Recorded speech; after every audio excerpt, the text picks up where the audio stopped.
येशू म्हणत आहे, मीच जीवनाची भाकर आहे.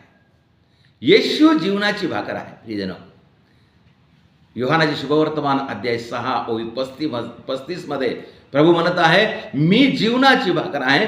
जो माझ्याकडे येतो त्याला कधी भूक लागणार नाही, आणि जो माझ्यावर विश्वास ठेवतो त्याला कधीही तहान लागणार नाही.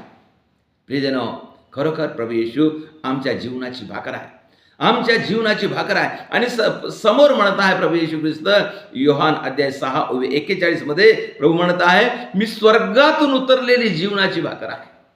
पृथ्वीची नाही, ते धर्तीवर उपजलेली नाही किंवा कुठून इकडे निर्माण केलेली नाही, स्वर्गातून उतरलेली भाकर आहे प्रभू येशू ख्रिस्त, स्वर्गातून उतरली. आणि समोर म्हणत आहे, येशू म्हणत आहे ओवी 50 आणि 51 मध्ये प्रभू येशू म्हणत आहे, जो ही भाकर खाईल तो मरणार नाही आणि तो सदा सर्वकाळसाठी जगेल. प्रियजन, सदा सर्वकाळ जगणारं अन्न, सदा सर्वकाळसाठी आमचं पोषण होणारं अन्न हे प्रभू आहे, प्रभूचे शरीर आहे. प्रियजन, आपण त्याच्यासाठी तयारी करूया.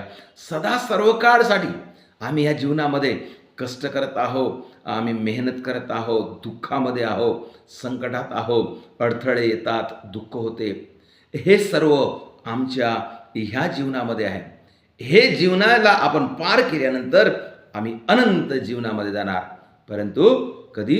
जेव्हा आम्ही विश्वासाने प्रभू येशूला आपल्या हृदयामध्ये प्रभूचं शरीर आपण ग्रहण करू आणि ते जीवनाची भाकर आम्ही ग्रहण करू विश्वासाने, आणि त्याला आपला सर्वस्व मानू, तेव्हा आम्ही अनंत काळच्या जीवनामध्ये प्रवेश करू. आम्हाला अनंत काळचं जीवन देण्यासाठी प्रभू येशू ख्रिस्त आला, आणि ती भाकर आम्हाला अनंत जीवन देते.